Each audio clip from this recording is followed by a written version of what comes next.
ओम नमः शिवाय। शिव जो स्वयंभू हैं, शाश्वत हैं, सर्वोच्च सत्ता है, विश्व चेतना है और ब्रह्मांडीय अस्तित्व के आधार हैं।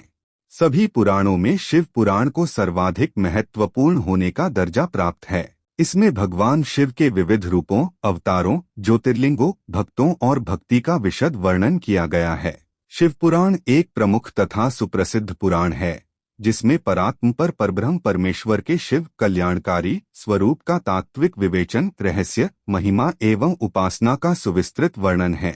भगवान शिव मात्र पौराणिक देवता ही नहीं, अपितु वे पंचदेवों में प्रधान अनादि सिद्ध परमेश्वर हैं एवं निगमागम आदि सभी शास्त्रों में महिमामंडित महादेव हैं। वेदों ने इस परम तत्व को अव्यक्त, अजन्मा, सबका कारण, विश्वपंच का सृष्टा, पालक एवं संहारक कहकर उनका गुणगान किया है। श्रुतियों ने सदा शिव को स्वयंभू, शांत, प्रपंचातीत, परात्पर, परम तत्व, ईश्वरों के भी परम महेश्वर कहकर स्तुति की है। शिव का अर्थ ही है कल्याण स्वरूप और कल्याण प्रदाता। परमब्रह्म के इस कल्याण रूप की उपासना उच्च कोटि के सिद्धों, आत्मकल्याणकामी साधकों एवं सर्वसाधारण आस्तिक जनों सभी के लिए परम मंगलमय, परम कल्याणकारी, सर्वसिद्धिदायक और सर्वश्रेयस्कर है। शास्त्रों में उल्लेख मिलता है कि देव, दनुज, ऋषि, महर्षि, योगींद्र, मुनींद्र, सिद्ध, गंधर्व ही नहीं, अपितु ब्रह्मा विष्णु तक इन महादेव की उपासना करते हैं। इस पुराण के अनुसार यह पुराण परम उत्तम शास्त्र है। इसे इस भूतल पर भगवान शिव का वाङ्मय स्वरूप समझना चाहिए और सब प्रकार से इसका सेवन करना चाहिए। इसका पठन और श्रवण सर्वसाधन रूप है। इससे शिव भक्ति पाकर श्रेष्ठतम स्थिति में पहुंचा हुआ मनुष्य शीघ्र ही शिवपद को प्राप्त कर लेता है। इसलिए संपूर्ण यत्न करके मनुष्यों ने इस पुराण को पढ़ने की इच्छा की है अथवा इसके अध्ययन को अभीष्ट साधन माना है। इसी तरह इसका प्रेम पूर्वक श्रवण भी संपूर्ण मनोवांछित फलों के देने वाला है। भगवान शिव के इस पुराण को सुनने से मनुष्य सब पापों से मुक्त हो जाता है तथा इस जीवन में बड़े बड़े उत्कृष्ट भोगों का उपभोग करके अंत में शिवलोक को प्राप्त कर लेता है। यह शिव पुराण नामक ग्रंथ 24,000 श्लोकों से युक्त है। 7 संहिताओं से युक्त यह दिव्य शिव पुराण परब्रह्म परमात्मा के समान विराजमान है और सबसे उत्कृष्ट गति प्रदान करने वाला है। प्यारे भक्तों, अब सुनते हैं शिव पुराण को। श्री शौनक जी ने पूछा, महाज्ञानी सूत जी, आप संपूर्ण सिद्धांतों के ज्ञाता हैं, कृपया मुझसे पुराणों के सार का वर्णन करें। ज्ञान और वैराग्य सहित भक्ति से प्राप्त विवेक की वृद्धि कैसे होती है तथा साधु पुरुष कैसे अपने काम, क्रोध आदि विकारों का निवारण करते हैं। इस कलयुग में सभी जीव आसुरी स्वभाव के हो गए हैं। आथ कृपा करके मुझे ऐसा साधन बताइए जो कल्याणकारी एवं मंगलकारी हो तथा पवित्रता लिए हो। प्रभु, वह ऐसा साधन हो जिससे मनुष्य की शुद्धि हो जाए और उस निर्मल हृदय वाले पुरुष को सदैव के लिए शिव की प्राप्ति हो जाए। श्री सूत जी ने उत्तर दिया, शौनक जी, आप धन्य हैं, क्योंकि आपके मन में पुराण कथा को सुनने के लिए अपार प्रेम व लालसा है। इसलिए मैं तुम्हें परम उत्तम शास्त्र की कथा सुनाता हूँ। वत्स, संपूर्ण सिद्धांत से संपन्न भक्ति को बढ़ाने वाला तथा शिवजी को संतुष्ट करने वाला अमृत के समान दिव्य शास्त्र है शिव पुराण। इसका पूर्व काल में शिवजी ने ही प्रवचन किया था। गुरुदेव व्यास ने सनत कुमार मुनि का उपदेश पाकर आदरपूर्वक इस पुराण की रचना की है। यह पुराण कलयुग में मनुष्यों के हित का परम साधन है। शिव पुराण परम उत्तम शास्त्र है। इस पृथ्वीलोक में सभी मनुष्यों को भगवान शिव के विशाल स्वरूप को समझना चाहिए। इसे पढ़ना एवं सुनना सर्वसाधन है। यह मनोवांछित फलों को देने वाला है। इससे मनुष्य निष्पाप हो जाता है तथा इस लोक में सभी सुखों का उपभोग करके अंत में शिवलोक को प्राप्त करता है। शिव पुराण में 24,000 श्लोक हैं, जिसमें 7 संहिताएं हैं। शिव पुराण परब्रह्म परमात्मा के समान गति प्रदान करने वाला है। मनुष्य को पूरी भक्ति एवं संयम पूर्वक इसे सुनना चाहिए। जो मनुष्य प्रेम पूर्वक नित्य इसको बाँचता है या इसका पाठ करता है, वह निःसंदेह पुण्यात्मा है। भगवान शिव उस विद्वान पुरुष पर प्रसन्न होकर उसे अपना धाम प्रदान करते हैं। प्रतिदिन आदर पूर्वक शिव पुराण का पूजन करने वाले मनुष्य संसार में संपूर्ण भोगों को भोगकर भगवान शिव के पद को प्राप्त करते हैं। वे सदा सुखी रहते हैं। शिव पुराण में भगवान शिव का सर्वस्व है। इस लोक और परलोक में सुख की प्राप्ति के लिए आदरपूर्वक इसका सेवन करना चाहिए। यह निर्मल शिव पुराण धर्म, अर्थ, काम और मोक्षरूप चारों पुरुषार्थों को देने वाला है। अतः सदा प्रेम पूर्वक इसे सुनना एवं पढ़ना चाहिए। श्री शौनक जी ने कहा, आप धन्य हैं। सूत जी, आप परमार्थ तत्व के ज्ञाता हैं। आपने हम पर कृपा करके हमें यह अद्भुत और दिव्य कथा सुनाई है। भूतल पर इस कथा के समान कल्याण का और कोई साधन नहीं है। आपकी कृपा से यह बात हमने समझ ली है। सूत जी, इस कथा के द्वारा कौन से पापी शुद्ध होते हैं? उन्हें कृपा पूर्वक बताकर इस जगत को कृतार्थ कीजिए। सूत जी बोले, मुने, जो मनुष्य पाप, दुराचार तथा कामक्रोध, मद, लोभ में निरंतर डूबे रहते हैं, वे भी शिव पुराण पढ़ने अथवा सुनने से शुद्ध हो जाते हैं तथा उनके पापों का पूर्णतया नाश हो जाता है। इस विषय में मैं तुम्हें एक कथा सुनाता हूँ। बहुत पहले की बात है। किरातों के नगर में देवराज नाम का एक ब्राह्मण रहता था। वह ज्ञान में दुर्बल, गरीब, रस बेचने वाला तथा वैदिक धर्म से विमुख था। वह स्नान संध्या नहीं करता था तथा उसमें वैश्यवृत्ति बढ़ती ही जा रही थी। वह भक्तों को ठगता था। उसने अनेक मनुष्यों को मारकर उन सबका धन हड़प लिया था। उस पापी ने थोड़ा सा भी धन धर्म के काम में नहीं लगाया था। वह वेश्यागामी तथा आचार भ्रष्ट था। एक दिन वह घूमता हुआ दैवयोग से प्रतिष्ठानपुर झूसी प्रयाग जा पहुंचा। वहां उसने एक शिवालय देखा जहां बहुत से साधु महात्मा एकत्र हुए थे। देवराज वहीं ठहर गया। वहां रात में उसे ज्वर आ गया और उसे बड़ी पीड़ा होने लगी। वहीं पर एक ब्राह्मण देवता शिव पुराण की कथा सुना रहे थे। ज्वर में पड़ा देवराज भी ब्राह्मण के मुख से शिव कथा को निरंतर सुनता रहता था। एक मास बाद देवराज ज्वर से पीड़ित अवस्था में चल बसा। यमराज के दूत उसे बांधकर यमपुरी ले गए। तभी वहां शिवलोक से भगवान शिव के पार्षद गण आ गए। वे कर्पूर के समान उज्ज्वल थे। उनके हाथ में त्रिशूल, संपूर्ण शरीर पर भस्म और गले में रुद्राक्ष की माला उनके शरीर की शोभा बढ़ा रही थी। उन्होंने यमराज के दूतों को मारपीट कर देवराज को यमदूतों के चंगुल से छुड़ा लिया और वे उसे अपने अद्भुत विमान में बिठाकर जब कैलाश पर्वत पर ले जाने लगे तो यमपुरी में कोलाहल मच गया, जिसे सुनकर यमराज अपने भवन से बाहर आए। साक्षात रुद्रों के समान प्रतीत होने वाले इन दूतों का धर्मराज ने विधिपूर्वक पूजन कर ज्ञान दृष्टि से सारा मामला जान लिया। उन्होंने भय के कारण भगवान शिव के दूतों से कोई बात नहीं पूछी। तत्पश्चात शिवदूत देवराज को लेकर कैलाश चले गए और वहां पहुंचकर उन्होंने ब्राह्मण को करुणावतार भगवान शिव के हाथों में सौंप दिया। शौनक जी ने कहा, महाभाग सूत जी, आप सर्वज्ञ हैं।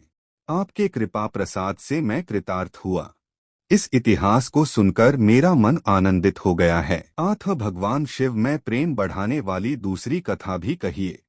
श्री सूत जी बोले, शौनक, सुनो, मैं तुम्हारे सामने एक अन्य गोपनीय कथा का वर्णन करूंगा, क्योंकि तुम शिव भक्तों में अग्रगण्य व वेदवेत्ताओं में श्रेष्ठ हो। समुद्र के निकटवर्ती प्रदेश में वाशकल नामक गांव है, जहां वैदिक धर्म से विमुख महापापी मनुष्य रहते हैं। वे सभी दुष्ट हैं एवं उनका मन दूषित विषय भोगों में ही लगा रहता है। वे देवताओं एवं भाग्य पर विश्वास नहीं करते। वे सभी कुटिल वृत्ति वाले हैं, किसानी करते हैं और विभिन्न प्रकार के अस्त्र शस्त्र रखते हैं। वे व्यभिचारी हैं। वे इस बात से पूर्णतः अनजान हैं कि ज्ञान, वैराग्य तथा सद्धर्म ही मनुष्य के लिए परम पुरुषार्थ हैं। वे सभी पशु बुद्धि हैं। अन्य समुदाय के लोग भी उन्हीं की तरह बुरे विचार रखने वाले धर्म से विमुख हैं। वे नित्य कुकर्म में लगे रहते हैं एवं सदा विषय भोगों में डूबे रहते हैं। वहां की स्त्रियां भी बुरे स्वभाव की, स्वेच्छाचारिणी, पाप में डूबी, कुटिल सोच वाली और व्यभिचारिणी हैं। वे सभी सद्व्यवहार तथा सदाचार से सर्वथा शून्य हैं। वहां सिर्फ दुष्टों का निवास है। वाशकल नामक गांव में बिंदुक नाम का एक ब्राह्मण रहता था। वह अधर्मी, दुरात्मा एवं महापापी था। उसकी स्त्री बहुत सुंदर थी। उसका नाम चंचुला था। वह सदा उत्तम धर्म का पालन करती थी, परंतु बिंदुक वेश्यागामी था। इस तरह कुकर्म करते हुए बहुत समय व्यतीत हो गया। उसकी स्त्री काम से पीड़ित होने पर भी स्वधर्मनाश के भय से क्लेश सहकर भी काफी समय तक धर्मभ्रष्ट नहीं हुई, परंतु आगे चलकर वह भी अपने दुराचारी पति के आचरण से प्रभावित होकर दुराचारिणी और अपने धर्म से विमुख हो गई।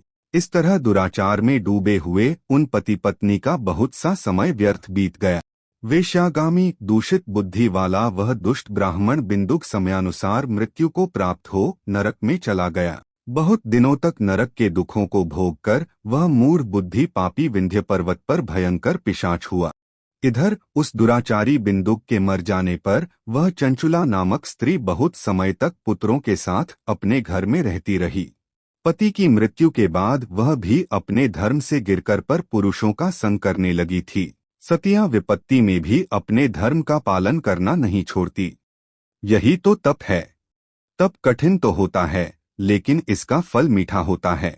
विषी इस सत्य को नहीं जानता, इसीलिए वह विषयों के विषफल का स्वाद लेते हुए भोग करता है। एक दिन दैवयोग से किसी पुण्य पर्व के आने पर वह अपने भाई बंधुओं के साथ गोकर्ण क्षेत्र में गई। उसने तीर्थ के जल में स्नान किया एवं बंधुजनों के साथ यत्र तत्र घूमने लगी। घूमते घूमते वह एक देव मंदिर में गई। वहां उसने एक ब्राह्मण के मुख से भगवान शिव की परम पवित्र एवं मंगलकारी कथा सुनी।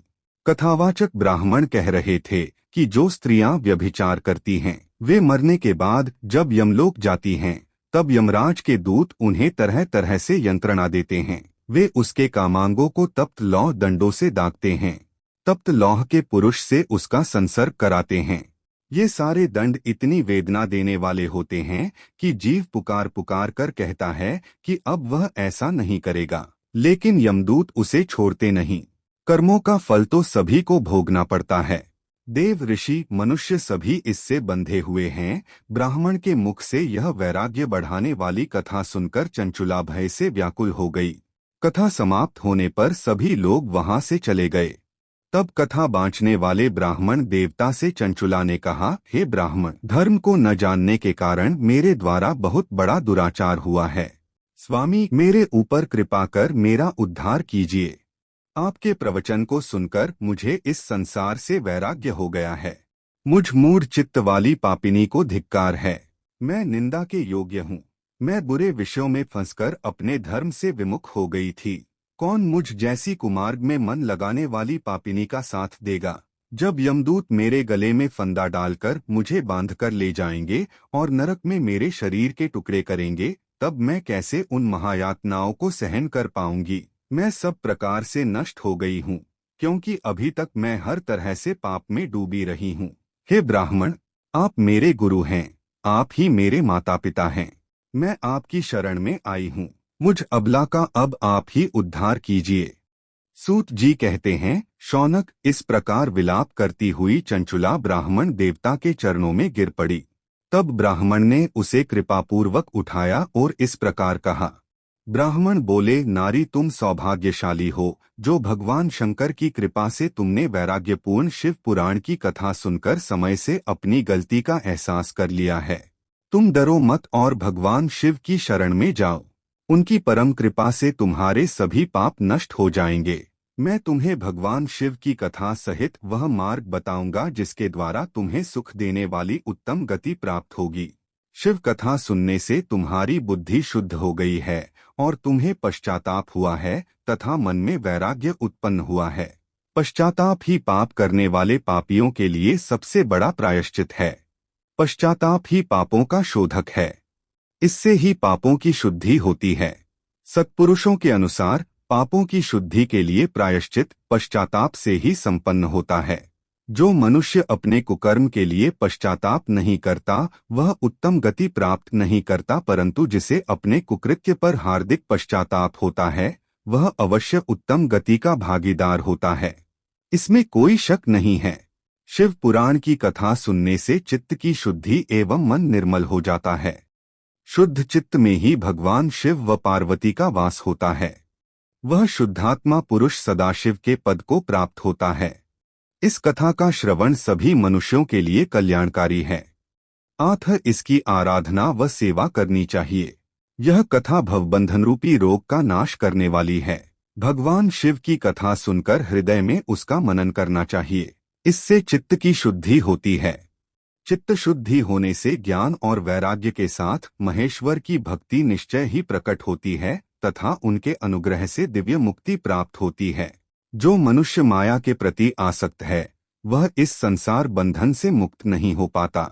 हे ब्राह्मण पत्नी, तुम अन्य विषयों से अपने मन को हटाकर भगवान शंकर की इस परम पावन कथा को सुनो। इससे तुम्हारे चित्त की शुद्धि होगी और तुम्हें मोक्ष की प्राप्ति होगी। जो मनुष्य निर्मल हृदय से भगवान शिव के चरणों का चिंतन करता है उसकी एक ही जन्म में मुक्ति हो जाती है। सूत जी कहते हैं, शौनक, यह कहकर वे ब्राह्मण चुप हो गए। उनका हृदय करुणा से भर गया। वे ध्यान में मग्न हो गए। ब्राह्मण का उक्त उपदेश सुनकर चंचुला के नेत्रों में आनंद के आंसू छलक आए। वह हर्ष भरे हृदय से ब्राह्मण देवता के चरणों में गिर गई और हाथ जोड़कर बोली, मैं कृतार्थ हो गई। हे ब्राह्मण, शिव भक्तों में श्रेष्ठ स्वामिन, आप धन्य हैं। आप परमार्थदर्शी हैं और सदा परोपकार में लगे रहते हैं। साधो, मैं नरक के समुद्र में गिर रही हूँ, कृपा कर मेरा उद्धार कीजिए। जिस पौराणिक व अमृत के समान सुंदर शिव पुराण कथा की बात आपने की है उसे सुनकर ही मेरे मन में वैराग्य उत्पन्न हुआ है। उस अमृतमयी शिव पुराण कथा को सुनने के लिए मेरे मन में बड़ी श्रद्धा हो रही है। कृपया आप मुझे उसे सुनाइए। सूत जी कहते हैं, शिव पुराण की कथा सुनने की इच्छा मन में लिए हुए चंचुला उन ब्राह्मण देवता की सेवा में वहीं रहने लगी। उस गोकर्ण नामक महाक्षेत्र में उन ब्राह्मण देवता के मुख से चंचुला शिव पुराण की भक्ति, ज्ञान और वैराग्य बढ़ाने वाली और मुक्ति देने वाली परम उत्तम कथा सुनकर कृतार्थ हुई। उसका चित्त शुद्ध हो गया। वह अपने हृदय में शिव के सगुण रूप का चिंतन करने लगी। वह सदैव शिव के सच्चिदानंदमय स्वरूप का स्मरण करती थी। तत्पश्चात अपना समय पूर्ण होने पर चंचुला ने बिना किसी कष्ट के अपना शरीर त्याग दिया। उसे लेने के लिए एक दिव्य विमान वहां पहुंचा। यह विमान शोभा साधनों से सजा था एवं शिव गणों से सुशोभित था। चंचुला विमान से शिवपुरी पहुंची। उसके सारे पाप धुल गए। वह दिव्यांगना हो गई। वह गौरांगी देवी मस्तक पर अर्धचंद्र का मुकुट व अन्य दिव्य आभूषण पहने शिवपुरी पहुंची। वहां उसने सनातन देवता त्रिनेत्रधारी महादेव शिव को देखा। सभी देवता उनकी सेवा में भक्तिभाव से उपस्थित थे। उनकी अंग कांति करोड़ों सूर्यों के समान प्रकाशित हो रही थी। 5 मुख और हर मुख में 3-3 नेत्र थे। मस्तक पर अर्धचंद्राकार मुकुट शोभायमान हो रहा था। कंठ में नील चिन्ह था। उनके साथ में देवी गौरी विराजमान थीं, जो विद्युत पुंज के समान प्रकाशित हो रही थीं। महादेव जी की कांति कपूर के समान गौर थी। उनके शरीर पर श्वेत वस्त्र थे तथा शरीर श्वेत भस्म से युक्त था। इस प्रकार भगवान शिव के परम उज्ज्वल रूप के दर्शन कर चंचुला बहुत प्रसन्न हुई। उसने भगवान को बारंबार प्रणाम किया और हाथ जोड़कर प्रेम, आनंद और संतोष से युक्त हो विनीत भाव से खड़ी हो गई। उसके नेत्रों से आनंदाश्रुओं की धारा बहने लगी। भगवान शंकर व भगवती गौरी उमा ने करुणा के साथ सौम्य दृष्टि से देखकर चंचुला को अपने पास बुलाया। गौरी उमा ने उसे प्रेम पूर्वक अपनी सखी बना लिया। चंचुला सुखपूर्वक भगवान शिव के धाम में उमा देवी की सखी के रूप में निवास करने लगी। सूत जी बोले, शौनक, एक दिन चंचुला आनंद में मग्न उमा देवी के पास गई और दोनों हाथ जोड़कर उनकी स्तुति करने लगी। चंचुला बोली, हे गिरिराजनंदिनी, स्कंदमाता उमा, आप सभी मनुष्यों एवं देवताओं द्वारा पूज्य तथा समस्त सुखों को देने वाली हैं। आप शंभुप्रिया हैं। आप ही सगुणा और निर्गुणा हैं। हे सच्चिदानंद स्वरूपिणी, आप ही प्रकृति की पोषक हैं। हे माता, आप ही संसार की सृष्टि, पालन और सहार करने वाली हैं। आप ही ब्रह्मा, विष्णु और महेश को उत्तम प्रतिष्ठा देने वाली परम शक्ति हैं। सूत जी कहते हैं, शौनक, सद्गति प्राप्त चंचुला इस प्रकार देवी की स्तुति कर शांत हो गई। उसकी आंखों में प्रेम के आंसू उमड़ आए। तब शंकर प्रिया भक्त वत्सला उमा देवी ने बड़े प्रेम से चंचुला को चुप कराते हुए कहा, सखी चंचुला, मैं तुम्हारी स्तुति से प्रसन्न हूँ। बोलो, क्या वर मांगती हो? चंचुला बोली, हे गिरिराज कुमारी, मेरे पति बिंदुग इस समय कहाँ हैं? मुझे बताइए और कुछ उपाय कीजिए ताकि हम फिर से मिल सकें। हे महादेवी, मेरे पति एक शूद्र जाति वेश्या के प्रति आसक्त थे और पाप में ही डूबे रहते थे। गिरिजा बोली, बेटी तुम्हारा पति बिंदुक बड़ा पापी था, उसका अंत बड़ा भयानक हुआ। वेश्या का उपभोग करने के कारण वह मूर्ख नरक में अनेक वर्षों तक अनेक प्रकार के दुख भोगकर अब शेष पाप को भोगने के लिए विंध्य पर्वत पर पिशाच की योनि में रह रहा है। वह दुष्ट वहीं वायु पीकर रहता है और सब प्रकार के कष्ट सहता है। सूत जी कहते हैं, शौनक, गौरी देवी की यह बात सुनकर चंचुला अत्यंत दुखी हो गई। फिर मन को किसी तरह स्थिर करती हुई दुखी हृदय से माँ गौरी से उसने एक बार फिर पूछा, हे महादेवी, मुझ पर कृपा कीजिए और मेरे पापी पति का अब उद्धार कर दीजिए। कृपा करके मुझे वह उपाय बताइए जिससे मेरे पति को उत्तम गति प्राप्त हो सके। गौरी देवी ने कहा, यदि तुम्हारा पति बिंदुक शिव पुराण की पुण्यमयी उत्तम कथा सुने तो वह इस दुर्गति को पार करके उत्तम गति का भागी हो सकता है।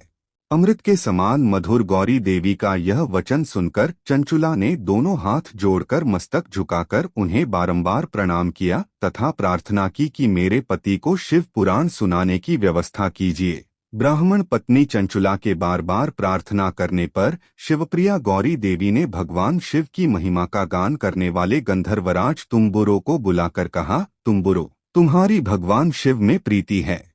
तुम मेरे मन की सभी बातें जानकर मेरे कार्यों को सिद्ध करते हो। तुम मेरी इस सखी के साथ विंध्य पर जाओ। वहाँ एक महाघोर और भयंकर पिशाच रहता है। पूर्व जन्म में वह पिशाच बिंदुक नामक ब्राह्मण मेरी इस सखी चंचुला का पति था। वह वेश्यागामी हो गया। उसने स्नान संध्या आदि नित्यकर्म छोड़कर अपवित्र रहने लगा। क्रोध के कारण उसकी बुद्धि भ्रष्ट हो गई। दुर्जनों से उसकी मित्रता तथा सज्जनों से द्वेष बढ़ गया था। वह अस्त्र शस्त्र से हिंसा करता, लोगों को सताता और उनके घरों में आग लगा देता था। चांडालों से दोस्ती करता व रोज वेश्या के पास जाता था। पत्नी को त्याग कर दुष्ट लोगों से दोस्ती कर उन्हीं के संपर्क में रहता था। वह मृत्यु तक दुराचार में फंसा रहा। मृत्यु के बाद उसे पापियों के भोग स्थान यमपुर ले जाया गया। वहां घोर नरकों को सहकर इस समय वह विंध्य पर्वत पर पिशाच बनकर रह रहा है और पापों का फल भोग रहा है। तुम उसके सामने परम पुण्यमयी पापों का नाश करने वाली शिव पुराण की दिव्य कथा का प्रवचन करो। इस कथा को सुनने से उसका हृदय सभी पापों से मुक्त होकर शुद्ध हो जाएगा और वह प्रेत योनि से मुक्त हो जाएगा। दुर्गति मुक्त होने पर उस बिंदुक नामक पिशाच को विमान पर बिठाकर तुम भगवान शिव के पास ले आना। सूत जी कहते हैं, शौनक, माँ उमा का आदेश पाकर गंधर्वराज तुम्बुरो प्रसन्नतापूर्वक अपने भाग्य की सराहना करते हुए चंचुला को साथ लेकर विमान से पिशाच के निवास स्थान विंध्य पर्वत गया। वहां पहुंचकर उसने उस विकराल आकृति वाले पिशाच को देखा। उसका शरीर विशाल था, उसकी ठोड़ी बड़ी थी। वह कभी हंसता, कभी रोता और कभी उछलता था। महाबली तुम्बुरो ने बिंदुक नामक पिशाच को पाशों से बांध लिया। उसके पश्चात तुम्बुरो ने शिव पुराण की कथा बाँचने के लिए स्थान तलाश कर मंडप की रचना की। शीघ्र ही इस बात का पता लोगों को चल गया कि एक पिशाच के उद्धार हेतु देवी पार्वती की आज्ञा से तुम्बुरो शिव पुराण की अमृत कथा सुनाने विंध्य पर्वत पर आया है। उस कथा को सुनने के लोभ से बहुत से देवर्षि वहां पहुंच गए। सभी को आदर पूर्वक स्थान दिया गया। पिशाच बिंदुक को पाशों में बांधकर आसन पर बिठाया गया और तब तुम्बुरो ने परम उत्तम शिव पुराण की अमृत कथा का गान शुरू किया। उसने पहली विद्येश्वर संहिता से लेकर 7वीं वायु संहिता तक शिव पुराण की कथा का स्पष्ट वर्णन किया। 7 संहिताओं सहित शिव पुराण को सुनकर सभी श्रोता कृतार्थ हो गए। परम पुण्यमय शिव पुराण को सुनकर पिशाच सभी पापों से मुक्त हो गया और उसने पिशाच शरीर का त्याग कर दिया। शीघ्र ही उसका रूप दिव्य हो गया। उसका शरीर गौर वर्ण का हो गया। शरीर पर श्वेत वस्त्र एवं पुरुषों के आभूषण आ गए। इस प्रकार दिव्य देहधारी होकर बिंदुक अपनी पत्नी चंचुला के साथ स्वयं भी भगवान शिव का गुणगान करने लगा। उसे इस दिव्य रूप में देखकर सभी को बहुत आश्चर्य हुआ। उसका मन परम आनंद से परिपूर्ण हो गया। सभी भगवान महेश्वर के अद्भुत चरित्र को सुनकर कृतार्थ हो उनका यशोगान करते हुए अपने अपने धाम को चले गए। बिंदुक अपनी पत्नी चंचुला के साथ विमान में बैठकर शिवपुरी की ओर चल दिया। महेश्वर के गुणों का गान करता हुआ बिंदुक अपनी पत्नी चंचुला व तुम्बुरु के साथ शीघ्र ही शिवधाम पहुंच गया। भगवान शिव व देवी पार्वती ने उसे अपना पार्षद बना लिया। दोनों पति पत्नी सुखपूर्वक भगवान महेश्वर एवं देवी गौरी के श्रीचरणों में अविचल निवास पाकर धन्य हो गए। शौनक जी कहते हैं, महाप्राज्य सूत जी, आप धन्य एवं शिव भक्तों में श्रेष्ठ हैं। हम पर कृपा कर हमें कल्याणमय शिव पुराण के श्रवण की विधि बताइए, जिससे सभी श्रोताओं को संपूर्ण उत्तम फल की प्राप्ति हो। सूत जी ने कहा, मुने शौनक, तुम्हें संपूर्ण फल की प्राप्ति के लिए मैं शिव पुराण की विधि सविस्तार बताता हूँ।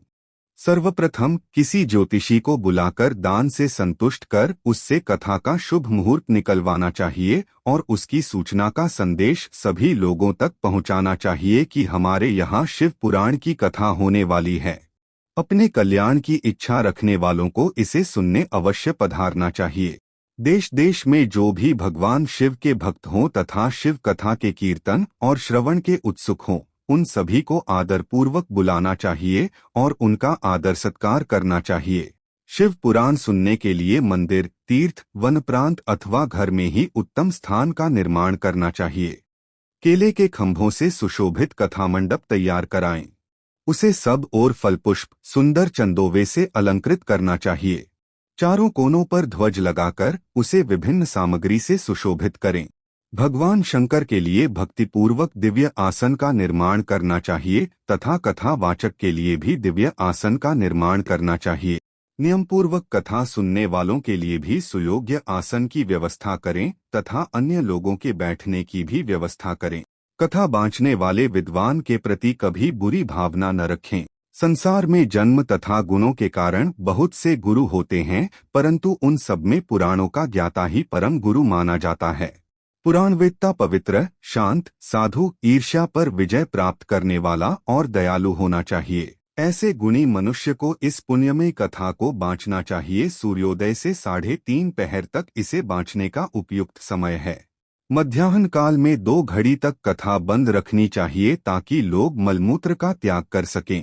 जिस दिन से कथा शुरू हो रही है उससे 1 दिन पहले व्रत ग्रहण करें। कथा के दिनों में प्रातः काल का नित्य कर्म संक्षेप में कर लेना चाहिए। वक्ता के पास उसकी सहायता हेतु एक विद्वान व्यक्ति को बैठाना चाहिए जो कि सब प्रकार के संशयों को दूर कर लोगों को समझाने में कुशल हो। कथा में आने वाले विघ्नों को दूर करने के लिए सर्वप्रथम गणेश जी का पूजन करना चाहिए। भगवान शिव व शिव पुराण की भक्तिभाव से पूजा करें। तत्पश्चात श्रोता तन मन से शुद्ध होकर आदर पूर्वक शिव पुराण की कथा सुने। जो वक्ता और श्रोता अनेक प्रकार के कर्मों से भटक रहे हों, काम आदि 6 विकारों से युक्त हों, वे पुण्य के भागी नहीं हो सकते। जो मनुष्य अपनी सभी चिंताओं को भूलकर कथा में मन लगाते हैं, उन शुद्ध बुद्धि मनुष्यों को उत्तम फल की प्राप्ति होती है। सूत जी बोले, शौनक, शिव पुराण सुनने का व्रत लेने वाले पुरुषों के लिए जो नियम हैं, उन्हें भक्तिपूर्वक सुनो। शिव पुराण की पुण्यमयी कथा नियम पूर्वक सुनने से बिना किसी विघ्न बाधा के उत्तम फल की प्राप्ति होती है। दीक्षा रहित मनुष्य को कथा सुनने का अधिकार नहीं है। पहले वक्ता से दीक्षा ग्रहण करनी चाहिए। नियम पूर्वक कथा सुनने वाले मनुष्य को ब्रह्मचर्य का अच्छी तरह से पालन करना चाहिए। उसे भूमि पर सोना चाहिए, पत्तल में खाना चाहिए तथा कथा समाप्त होने पर ही अन्न ग्रहण करना चाहिए। समर्थ मनुष्य को शुद्ध भाव से शिव पुराण की कथा की समाप्ति तक उपवास रखना चाहिए और एक ही बार भोजन करना चाहिए। गरिष्ठ अन्न, दाल, जला अन्न, सेम, मसूर तथा बासी अन्न नहीं खाना चाहिए। जिसने कथा का व्रत ले रखा हो उसे प्याज, लहसुन, हींग, गाजर, मादक वस्तु तथा आमिष कही जाने वाली वस्तुओं को त्याग देना चाहिए। ऐसा मनुष्य प्रतिदिन सत्य, शौच, दया, मौन, सरलता, विनय तथा हार्दिक उदारता आदि सद्गुणों को अपनाए तथा साधु संतों की निंदा का त्याग कर नियम पूर्वक कथा सुने। सकाम मनुष्य इस कथा के प्रभाव से अपनी अभीष्ट कामना प्राप्त करता है और निष्काम मोक्ष प्राप्त करता है। सभी स्त्री पुरुषों को विधि विधान से शिव पुराण की उत्तम कथा को सुनना चाहिए। महर्षि, शिव पुराण की समाप्ति पर श्रोताओं को भक्तिपूर्वक भगवान शिव की पूजा की तरह पुराण पुस्तक की पूजा भी करनी चाहिए तथा इसके पश्चात विधिपूर्वक वक्ता का भी पूजन करना चाहिए। पुस्तक को रखने के लिए नया और सुंदर बस्ता बनाएं। पुस्तक व वक्ता की पूजा के उपरांत वक्ता की सहायता हेतु बुलाए गए पंडित का भी सत्कार करना चाहिए। कथा में पधारे अन्य ब्राह्मणों को भी अन्नधन का दान दें। गीत, वाद्य और नृत्य से उत्सव को महान बनाएं। विरक्त मनुष्य को कथा समाप्ति पर गीता का पाठ करना चाहिए तथा गृहस्थ को श्रवण कर्म की शांति हेतु होम करना चाहिए। होम रुद्र संहिता के श्लोकों द्वारा अथवा गायत्री मंत्र के द्वारा करें। यदि हवन करने में असमर्थ हो तो भक्तिपूर्वक शिव सहस्रनाम का पाठ करें। कथा श्रवण संबंधी व्रत की पूर्णता के लिए शहद से बनी खीर का भोजन 11 ब्राह्मणों को कराकर उन्हें दक्षिणा दें। समृद्ध मनुष्य 3 तोले सोने का एक सुंदर सिंहासन बनाए और उसके ऊपर लिखी अथवा लिखाई हुई शिव पुराण की लिखी पोथी विधिपूर्वक स्थापित करें तथा पूजा करके दक्षिणा चढ़ाएं। फिर आचार्य का वस्त्र, आभूषण एवं गंध से पूजन करके दक्षिणा सहित वह पुस्तक उन्हें भेंट कर दें। शौनक, इस पुराण के दान के प्रभाव से भगवान शिव का अनुग्रह पाकर मनुष्य भवबंधन से मुक्त हो जाता है। शिव पुराण को विधिपूर्वक संपन्न करने पर यह संपूर्ण फल देता है तथा भोग और मोक्ष प्रदान करता है। मुने, शिव पुराण का सारा महात्म्य जो संपूर्ण फल देने वाला है मैंने तुम्हें सुना दिया है। अब आप और क्या सुनना चाहते हो? श्रीमान शिव पुराण सभी पुराणों के माथे का तिलक है। जो मनुष्य सदा भगवान शिव का ध्यान करते हैं, जिनकी वाणी शिव के गुणों की स्तुति करती है और जिनके दोनों कान उनकी कथा सुनते हैं, उनका जीवन सफल हो जाता है। वे संसार सागर से पार हो जाते हैं। ऐसे लोग इहलोक और परलोक में सदा सुखी रहते हैं। भगवान शिव के सच्चिदानंदमय स्वरूप का स्पर्श पाकर ही समस्त प्रकार के कष्टों का निवारण हो जाता है। उनकी महिमा जगत के बाहर और भीतर दोनों जगह विद्यमान है। उन अनंत आनंद रूप परम शिव की मैं शरण लेता हूँ। ओम नमः शिवाय। प्यारे भक्तों, अब तक हमने शिव पुराण महात्म्य के 1 से 7 अध्याय सुने। अगले पार्ट में हम संपूर्ण शिव पुराण विद्येश्वर संहिता को सुनेंगे। अगला पार्ट मिस ना हो जाए इसलिए चैनल को सब्सक्राइब कर देना और कमेंट में ओम नमः शिवाय लिखना ना भूलना।